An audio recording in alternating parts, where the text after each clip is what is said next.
नमस्कार। पुनः इस उद्घोष क्रांति राम में आपकी स्वागत है। मित्रों, हम लोग शिव समाज की चर्चा कर रहे थे। इस शिव समाज की उत्पत्ति का भी एक कथानक है। जब रावण का अत्याचार बहुत बढ़ गया और धरती माँ गौ का रूप धारण करके ब्रह्मा जी के पास गई और कहने लगी कि हे पितामह, अब सहन नहीं होता, कुछ उपाय करिए। ब्रह्मा जी ने परमात्मा को याद किया और परमात्मा ने घोषणा की कि धरती, चिंता मत कर, मैं बहुत जल्दी आ रहा हूँ तुम्हारे पास, सारे कष्ट दूर कर दूंगा। धरती माँ बहुत प्रसन्नतापूर्वक लौट आई।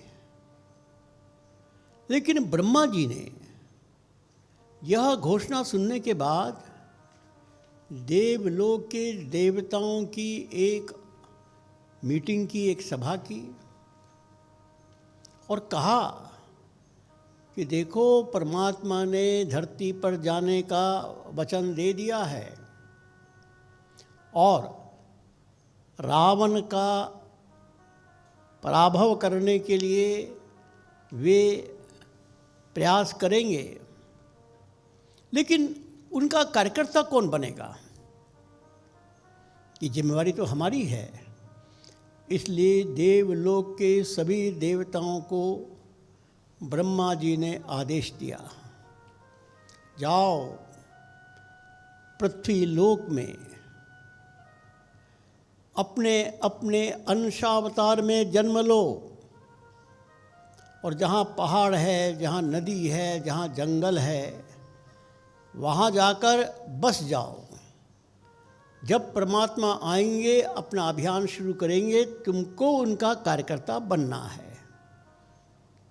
और ऐसा कहते हैं कि ब्रह्मा जी के आदेश को सुनकर सभी देवता अपने अपने रूप में पृथ्वीलोक में आए और अपने अपने अंश के रूप में उन्होंने जन्म लिया। कोई इंद्र का अंश बना, कोई सूर्य का बना, कोई पवन का बना। और यही शिव समाज के उत्पत्ति का एक इतिहास है। अर्थात ये शिव समाज के लोग देवलोक के देवताओं के अवतार हैं। ये कोई सामान्य लोग नहीं हैं। इसी बात को तुलसीदास जी कहते हैं। पहले हम लोग चौपाई सुने, फिर व्याख्या करेंगे। श्री राम जय जय राम।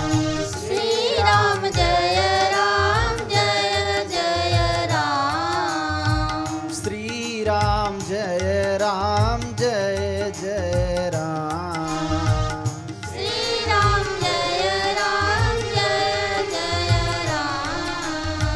निज लोक कहीं बिरंच गे, देवन है सिखाई। निज लोक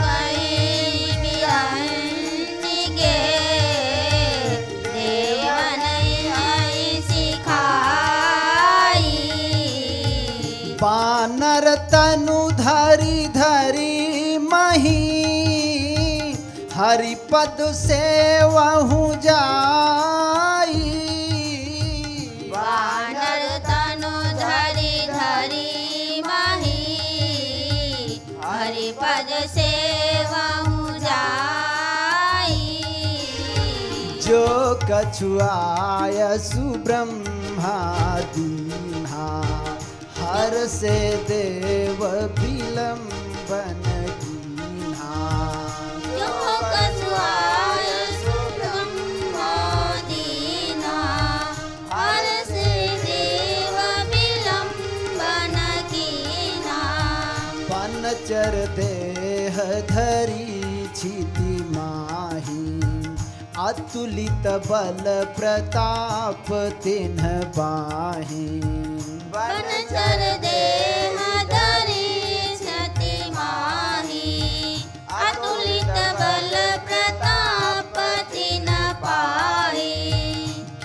कानन जहाँ तहाँ भरपूरी, रह निज निज अनेक रुचि रूरी।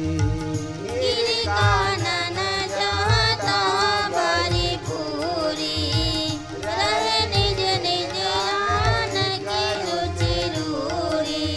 श्री राम जय राम जय जय राम। श्री राम जय राम जय जय राम। श्री राम जय राम जय जय राम। श्री राम जय राम जय जय राम। ब्रह्मा जी के आदेश को प्राप्त करते ही सब लोग भूलोक पर आए और अपने अपने स्थान पर वो बस गए और उन्होंने पूरा गिरि कानन, पहाड़, जंगल इसको भर दिया, घेर लिया। यही वनवासी कहलाते हैं। अब हम आज के संदर्भ में कुछ विचार करें। रामायण में तो लिखा है, अच्छी बात है, लेकिन जब तक आज के संदर्भ में रामायण हमारी समस्या का समाधान नहीं करती, तब तक फिर रामायण तो परलोक की ही चर्चा रहेगी। इस लोक में हम कैसे इस रामायण का निर्देश या मार्गदर्शन को स्वीकार करें। देखो, हमारे देश में लगभग 13 लाख सैनिक हैं जो फ्रंट लाइन पर युद्ध करते हैं, और लगभग 7 लाख सैनिक हैं जो सपोर्ट लाइन में रहते हैं। सपोर्ट लाइन का मतलब वो फ्रंट लाइन पर नहीं रहते, लेकिन किसी अस्पताल में, ऑफिस में, माल को ले जाने लाने में, वाहन में बहुत बड़ा काम होता है। अब ये जो 13 लाख सैनिक हैं, ये किस समाज के हैं? लगभग सभी सैनिकों के शहीद होने पर उनके परिवार का समाचार अखबारों में छपता है, उनका सम्मान किया जाता है। कभी ध्यान से पढ़िए तो आपको ध्यान में आ जाएगा, एक भी नगर का नहीं है, एक भी बड़े गांव का नहीं है, सब छोटे छोटे गांव के हैं। अभी अभी 20 सैनिक शहीद हुए गलवान घाटी में, उनका पूरा विवरण आया, उनका शव उनके घर पहुंचाया गया। आपने ध्यान से पढ़ा होगा तो मालूम पड़ा होगा कि जिले के ब्लॉक के अंदर किसी गांव में ही उनका घर था। इसका अर्थ क्या है? सेना में कौन जा रहा है? यही शिव समाज। कोई कहे अरे बेरोजगारी है इसलिए उनके पास वो जाते हैं। मैं क्षमापूर्वक ऐसे लोगों को कुछ दंड देना चाहता हूँ। मैं चुनौती देता हूँ, किसी भी व्यापारी के बेटे को मैं 1 करोड़ रुपया महीना दूंगा और भेजो सेना पर। अरे सेना में जाने के लिए दम चाहिए, ये केवल बेरोजगार का मामला नहीं है, और ये उनका अपमान है कहना। अब आने वाले समय में यह संकट और बढ़ेगा। मैं इस समय देश की वर्तमान परिस्थिति पर सबका ध्यान आकर्षित करना चाहता हूँ। पुनः वही बात, ये रामायण हमको वर्तमान काल के समस्याओं का समाधान का मार्गदर्शन नहीं करेगी तो पुनः ये रामायण परलोक के लिए रह जाएगी। हम तो इस लोक को स्वर्ग बनाने के लिए प्रयत्नशील हैं। परलोक में स्वर्ग है कि नहीं, क्या है, वो अन्य महापुरुष जाने, ये उनका विषय है। तो अब एक बात सोचिए, ये बात तो स्पष्ट हो गई है कि चीन भारत पर हमला करेगा। ये बात भी स्पष्ट हो गई है। कि दुनिया दो हिस्सों में बंट जाएगी। बहुत से देश भारत के साथ रहेंगे, बहुत से देश चीन के साथ रहेंगे, लेकिन मुख्य लड़ाई भारत और चीन के बीच में होगी। अब जरा चीन की तैयारी देखिए। चीन ने लगभग 20-22 साल पहले से इसकी योजना बनाना शुरू कर दिया था। सच बात तो यह है कि सेकेंड वर्ल्ड वॉर जब 1943 में समाप्त हुआ, तब चीन की हालत बहुत ख़राब हो गई थी, उनका बहुत पराजय हुआ था। माओ से तुंग के मन में जोश आया, अलग से सरकार बनाई, अलग से साम्यवादी बनाकर चाओ लाई साहब आए, और तब से ही चीन के मन में है कि हमको बदला लेना है, चाहे कुछ भी हो, हमको दुनिया में नंबर 1 बनना है। वो कौन सा सही रास्ता गलत रास्ता ये अलग बात है, लेकिन संकल्प किया और परिणामतः जब देश आज़ाद हुआ सन 47 में, हम और चीन, हमारी अर्थव्यवस्था समान थी। और आज चीन की अर्थव्यवस्था कहाँ पहुँच गई? भारत से 5 गुने से ज़्यादा है। और भारत के राजनीतिक नेता तो आपस में लड़ते रहे, लेकिन चीन ने भारत के चारों ओर 13 देशों में अपने सैनिक अड्डे बना लिए हैं। उनका तरीका क्या है? वो क्योंकि उनके पास धन है, तो बहुत बड़ी मात्रा में वो देशों को लोन देते हैं। जैसे पाकिस्तान, अब पाकिस्तान को धन चाहिए, उनको लोन दिया, और निश्चित अवधि में लोन वापस मांगा गया तो नहीं दिया, तो चीन ने कहा जी लोन नहीं दे सकते तो ज़मीन दीजिए। पाकिस्तान ने चीन को ज़मीन दे दी, वहाँ सैनिक अड्डा बन गया।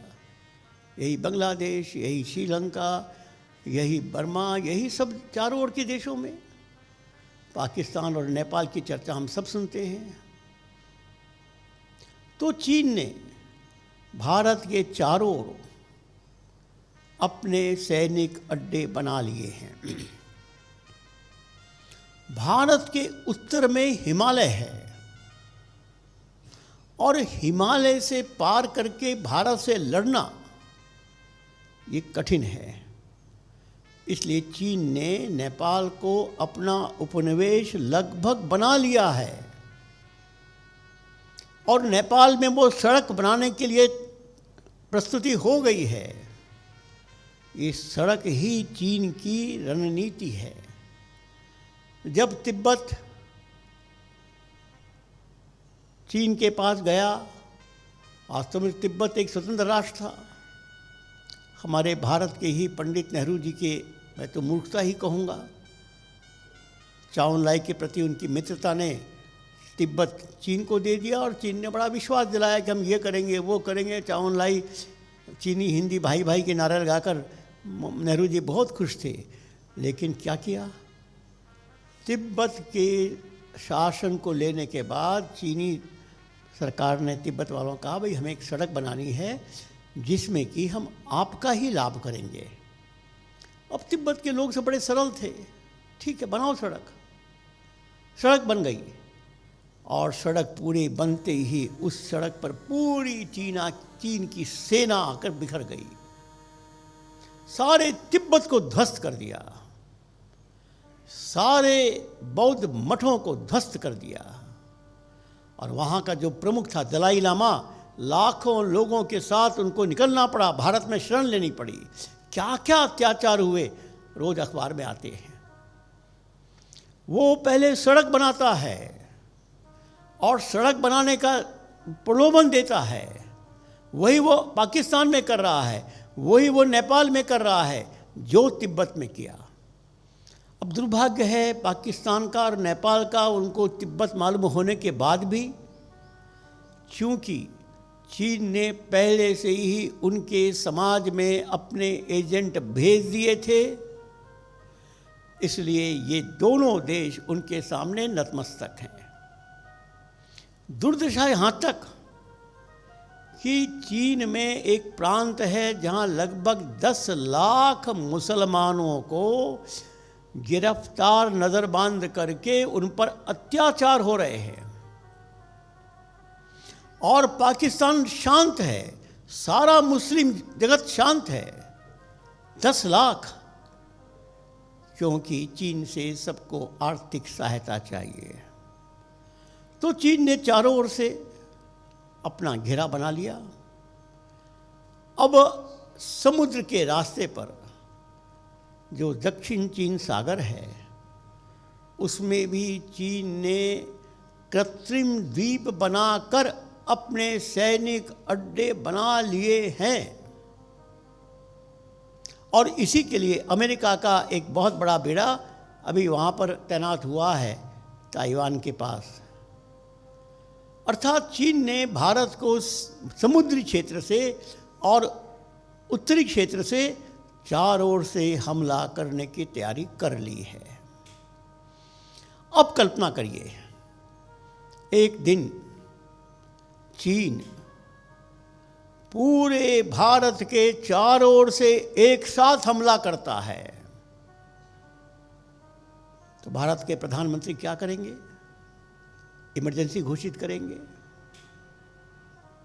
और आह्वान करेंगे देश को कि मित्रों, हमें कल्पना नहीं थी कि चीन चारों ओर से हमला करेगा, लेकिन हमला तो कर दिया। अब हमारी जो सेना है, कुल मिलाकर 20 लाख सेना, तो सपोर्ट लाइन को ही हमें फ्रंट लाइन में भेजना पड़ेगा, तब हम मुकाबला कर पाएंगे। लेकिन फ्रंट लाइन के पीछे एक सपोर्ट लाइन होना अनिवार्य है, और इसलिए हमको 20 लाख नौजवान तुरंत चाहिए, जो सीमा पर जाकर हमारी सेना को सामान पहुंचाने का काम करेंगे। और यह बात सबको पता है कि यदि भारत की सेना 13 लाख है तो चीन की सेना 25 लाख है। यदि भारत की अर्थव्यवस्था 3 से 4 महीना युद्ध करने की है, तो चीन की अर्थव्यवस्था 2 से 3 साल युद्ध करने की है। भारत से कई दृष्टियों से चीन के पास शस्त्र अच्छे हैं, परमाणु शस्त्र अच्छे हैं, और इस स्थिति में चीन भारत का युद्ध होगा, और भारत 20 लाख नौजवानों को प्रधानमंत्री आह्वान करेंगे। अब प्रश्न उठता है कि 20 लाख नौजवान कौन लाएगा? क्या प्रधानमंत्री की अपील से आ जाएंगे?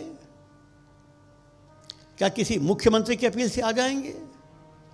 कोई पॉलिटिकल पार्टी बताओ जिसकी हिम्मत है कि वो 20 लाख नौजवानों को ला सके। कोई संत महात्मा बताओ जिसके आह्वान पर 20 लाख लोग आ सकें। कोई मंदिर बताओ, कोई विश्वविद्यालय बताओ, कोई अखबार बताओ जिसके संपादक और जिसके वाइस चांसलर के आह्वान पर 20 लाख लोग आ जाएंगे। कोई नहीं। कौन लाएगा? पहली बात, ये लोग कहाँ से आएंगे? कल्पना करो कि प्रधानमंत्री ने कहा कि 3 दिन के पश्चात जिला के डिस्ट्रिक्ट कलेक्टर के सामने नौजवानों की भर्ती होगी। अब जयपुर में डिस्ट्रिक्ट कलेक्टर के सामने एक बहुत लंबी लाइन नौजवानों की है। मेरा पहला सवाल, उन नौजवानों में अमीरों के बेटे अधिक या गरीबों के बेटे अधिक? दुनिया जानती है गरीबों के बेटे अधिक। अमीरों का एक भी बेटा नहीं होगा।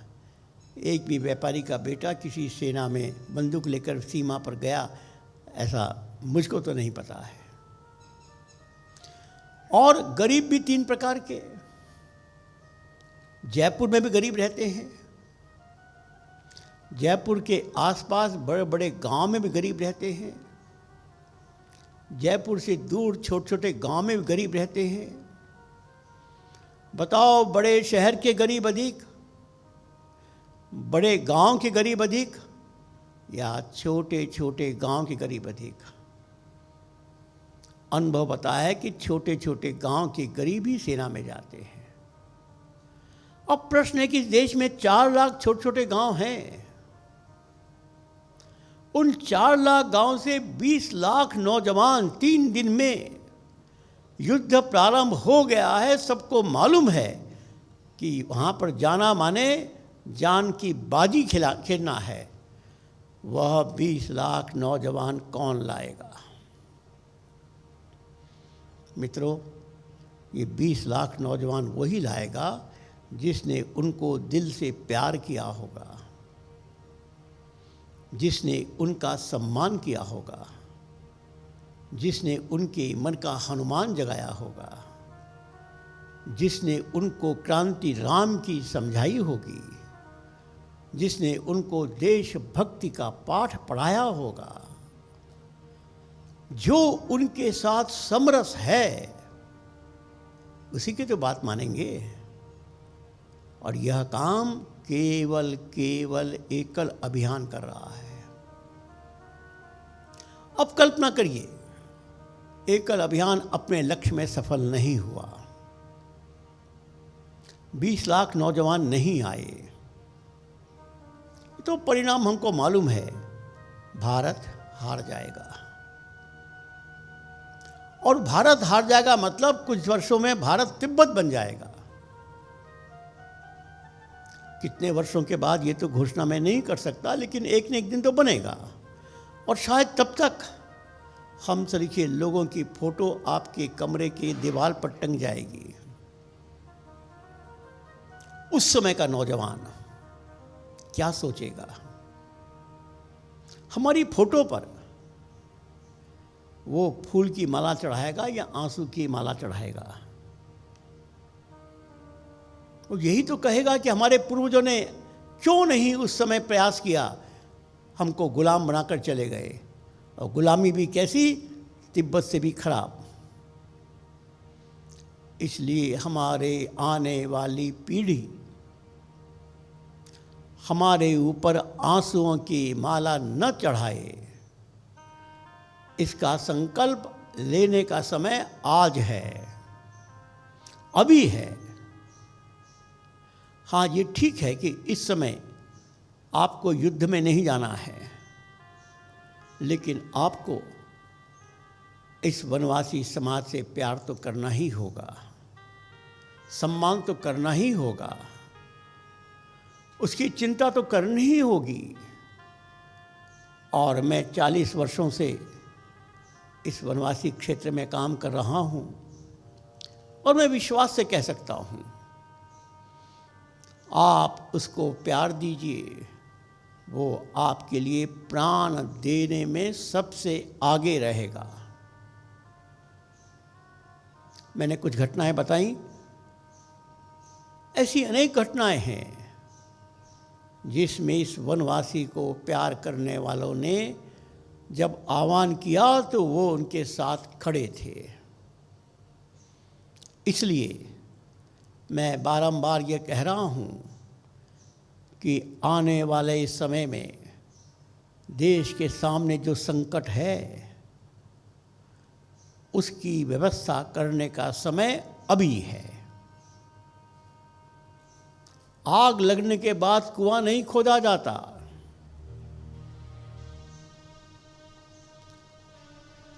ये भी नहीं है कि अरे लेट अस, चलो सब ठीक रहेगा, let us hope for the best, बहुत अच्छी बात है, सब होगा ठीक। आंख बंद करने से शुतुरमुर्ग नहीं बचता।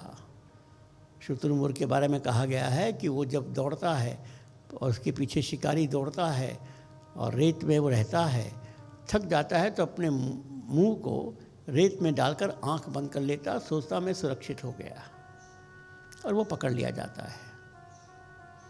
ऐसे शुतुरमुर्ग बनकर अपनी आंख बंद करके हम सुरक्षित नहीं रह सकते। तो हमको क्या करना होगा, यह रामायण हमको बता रही है। और रामायण के अनुसार आज के कार्यक्रम आपको या आपके पास एक प्लेटफॉर्म एकल अभियान के रूप में उपलब्ध है। चाहे गांव हो चाहे नगर हो, जिनको इस देश से प्यार है, उनको एकल अभियान के माध्यम से अपने कर्तव्य का पालन करना ही होगा। यही रामायण का संदेश है। एक बात और भी हमें ध्यान में रखने की है। भारत सरकार ये कहती है कि लगभग 2.5 करोड़ वनवासी भाइयों ने देश की उन्नति के लिए उनको परमात्मा ने जो जमीन का टुकड़ा दिया था वो सब न्योछावर कर दिया। 2.5 करोड़। ये वैसे ही है, किसी नगर के बड़े सेठ को हम कहें कि आप सड़क पर आ जाइए, जो कपड़े पहने बस वो आपके, पूरा घर, पूरी संपत्ति, पूरा व्यापार, पूरा बैंक अकाउंट सरकार ने ले लिया। जितना बड़ा त्याग उनका माना जाएगा, ऐसा त्याग 2.5 करोड़ लोग कर चुके हैं। लेकिन उनको मिला क्या? प्यार भी नहीं मिला, थैंक यू भी नहीं मिला। और जो उनके सहायता से इतनी सुविधा ले रहे हैं, वो उनको धन्यवाद भी नहीं बोलेंगे, तो क्या राम जी आपको माफ़ कर देंगे? इसलिए मैं पुनः निवेदन कर रहा हूँ। और अब हम बढ़ते हैं रामायण के उस प्रसंग की ओर जो रामायण का सबसे महत्वपूर्ण घटना है, धनुष भंग। ये धनुष भंग की एक प्रचलित कथा है, मैं उसका सम्मान करता हूँ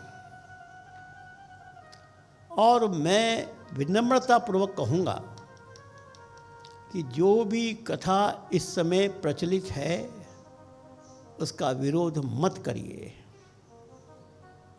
समाज में जो धारणा है, संत महात्माओं ने जो कहा है, हमारे यहाँ कुछ उपमा लेकर, कुछ रूपक लेकर, कुछ उदाहरण देकर बातें कही जाती हैं, कवि का ये तरीका है, तो उनकी आस्था पर चोट नहीं करनी है। लेकिन जो कुछ विचारणीय लोग हैं, जो कार्यकर्ता हैं, हम लोग हैं, हमको तो गहराई में समझना होगा कि धनुष भंग था क्या। अरे धनुष था भी कि नहीं? तुलसीदास जी कहते हैं कोई धनुष नहीं था, कोई धनुष भंग नहीं हुआ। राम जी ने एक क्रांति की घोषणा की, बस उसको ही धनुष भंग का नाम दिया गया। अब ये बात रामायण से ही हम लोग समझेंगे। पहले हम समझते हैं कि धनुष भंग के पहले लक्ष्मण जी राम जी को क्या कह रहे हैं। लक्ष्मण जी के वाक्यों में जरा गहराई में उतरिए तो समझ में आएगा कि लक्ष्मण जी ये नहीं कह रहे कि धनुष तोड़िए, लक्ष्मण जी कह रहे हैं कि अंधकार को दूर करिए, सूर्य बनकर प्रकट होइए। उस समय समाज में व्याप्त अंधकार को दूर करने का संकल्प, इसको ही धनुष भंग के नाम से कहा गया। और इसलिए हम सब कार्यकर्ताओं को रामायण के चौपाइयों के माध्यम से ये समझना होगा कि धनुष भंग क्या था। पहले हम उन चौपाइयों को याद करते हैं जो लक्ष्मण जी राम जी को कह रहे हैं। प्रारंभ करिए। राम सिया राम जय जय राम। राम सिया राम जय जय राम। राम सिया राम जय जय राम। राम सिया राम जय जय राम। दो बातें स्पष्ट हैं। लखनलाल जी धनुष की बात नहीं करके अंधियारे की बात कर रहे हैं। और लखनलाल जी राम को सूर्य बनने के लिए कह रहे हैं। अंधकार दूर करो। प्रभु आपके बिना कोई राजा, कोई ये तारे, कोई छोटे मोटे अंधकार दूर नहीं कर सकते। धनुष तोड़ो, ये नहीं है, अंधकार दूर करो। और राम जी को कह रहे हैं आप सूर्य के समान प्रकट होइए। एक बार सूर्य प्रकट होता है, अंधकार अपने आप चला जाता है। क्या मतलब है? कहाँ है कि धनुष को तोड़ो, अंधकार दूर करो। उस समय भी समाज में वही अंधकार था जो आज है। आगे की चौपाइयों में आपको मालूम पड़ेगा। और राम जी इस समय, राम जी का विवाह नहीं हुआ था। राम जी का सीता से विवाह नहीं हुआ। राम जी का अपने जीवन ध्येय के साथ विवाह हुआ। सीता माने उपेक्षित समाज। सीता माने इस देश में जिसको हमने शिव समाज कहा, जिसके माता पिता की जानकारी नहीं और जो किसी खेत में पाई गई, ऐसे बिल्कुल उपेक्षित समाज की सीता, तो जनक जी ने उसको अपना बना लिया। और जनक जी के राज्य में वो शिव समाज की चिंता करती थी, उसी को शिव धनुष कहा गया। लेकिन लखन जी कह रहे हैं कि राम जी, प्रभु आप सूर्य की तरह प्रकट होइए, अंधकार को दूर करिए, और कोई राजा की ताकत नहीं है जो इस अंधकार को दूर कर सके। देखो, लखनलाल जी धरती की ताकत थे,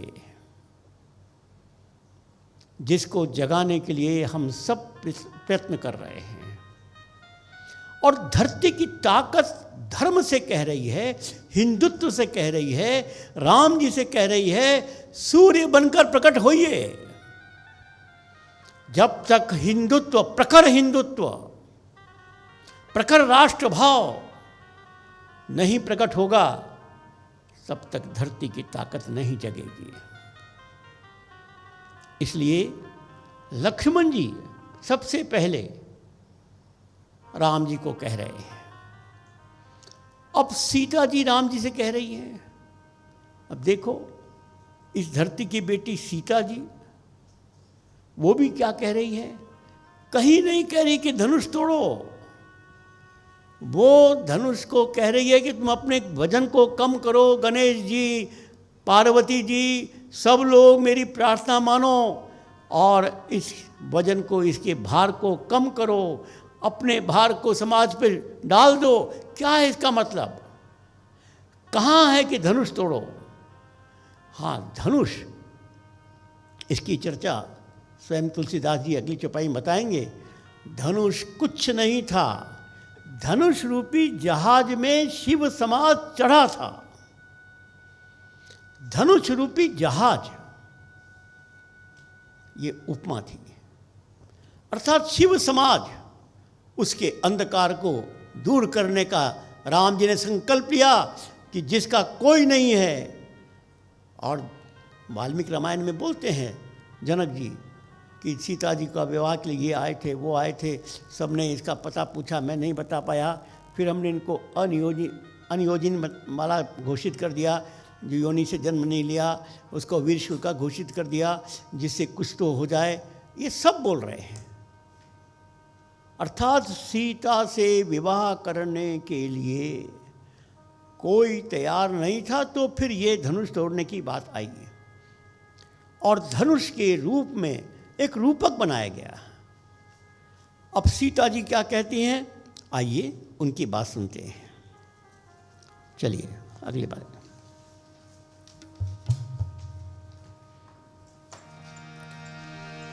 श्री राम जय राम, जय जय राम। श्री राम जय राम, जय जय राम। श्री राम जय राम, जय जय राम। श्री राम जय राम, जय जय राम। मन ही मन मनाव अकुलानी, मन ही मन मनाव कुलानी। होहु प्रसन्न महेश भवानी।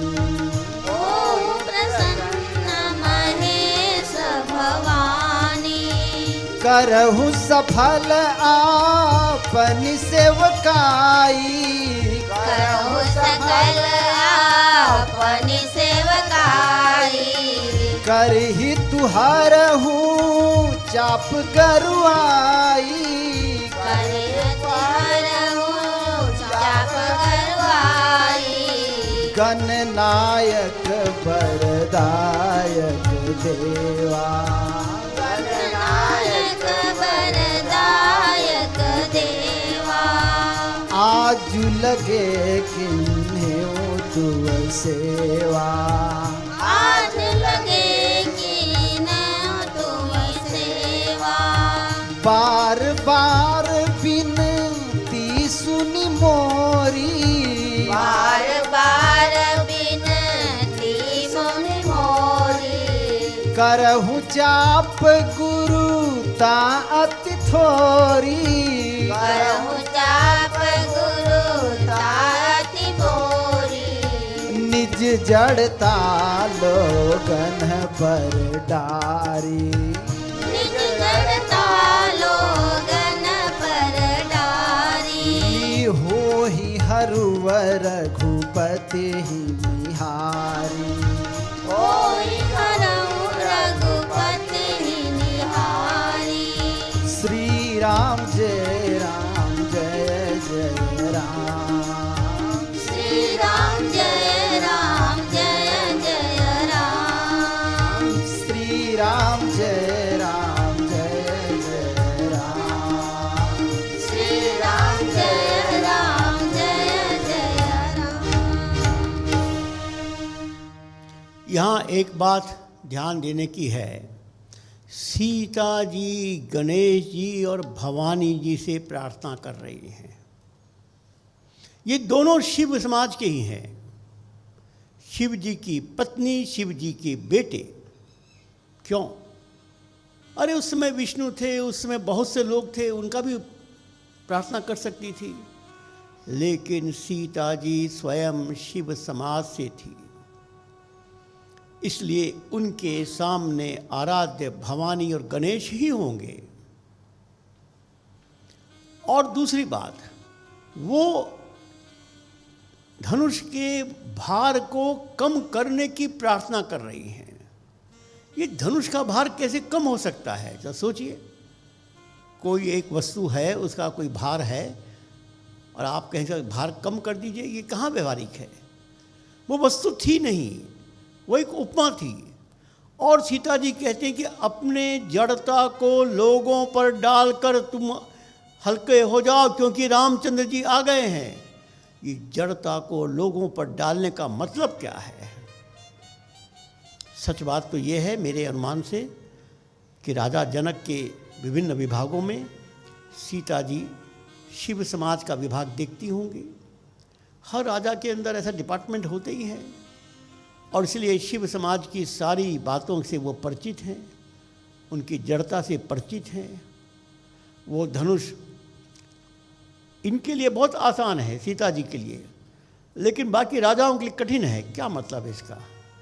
अरे भाई, शिव समाज को हैंडल करना सीता जी के लिए आसान है, राजाओं के लिए संभव नहीं है। तो ये शिव समाज की जड़ता को ही धनुष का रूप बोला गया। और सीता जी भी गणेश जी से बोल रही हैं, भवानी से बोल रही हैं, और स्वयं शिव समाज से ही बोल रही हैं कि अपनी जड़ता को लोगों पर डालकर हल्के हो जाओ, क्योंकि अब रघुनाथ जी आ गए हैं। सीता जी को भी अपने और समाज की चिंता थी, और इसलिए उन्होंने यह बात वहाँ पर कही। लेकिन बड़ी बात तो है कि जब तुलसीदास जी स्वयं धनुष का वर्णन कर रहे हैं, जरा उसके बारे में हम सुनेंगे तो आपको और बात स्पष्ट हो जाएगी। चलिए चौपाई बोलिए।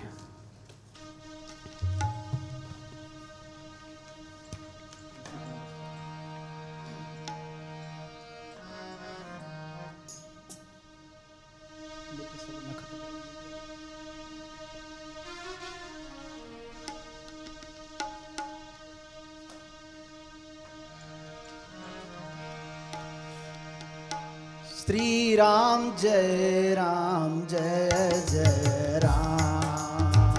श्री राम जय जय राम। श्री राम जय जय राम। श्री राम जय जय राम। शंभु चाप बड़ बोहि तू पाई। शंभु चाप बड़ बोहि पाई। चढ़े जाए सब संग बनाई। चढ़े जाए सब संग बनाई। शंकर चाप जहाज सागर रघुबर बाहुबल। शंकर चाप जहाजु सागर रघुबर बाहुबल। बूढ़ सो सकल समाजु चढ़ा जो प्रथम ही मोह बस। सकल समाजु चढ़ा जो प्रथम ही मोह बस। सब कर संशय अरु अज्ञान। संशय अरु अज्ञानु। मंद महीपन कर अभिमान। मंद महीपन कर अभिमानु। भृगुपति केरी गर्भ गरु आई। भृगुपति के गर्भ गरु आई। सुर मुनि वरण केरी कतराई। सुर मुनि वरण केरी कदराई। सिय कर सोच जनक पछितावा। सिय कर सोच जनक पछितावा। रानिन कर दारुण दुख दावा। रानिन कर दारुण दुख दावा। श्री राम जय जय राम। श्री राम जय जय राम। श्री राम जय जय राम। श्री राम जय जय राम। इसकी व्याख्या हम अगले सत्र में करेंगे। सबको नमस्कार, धन्यवाद।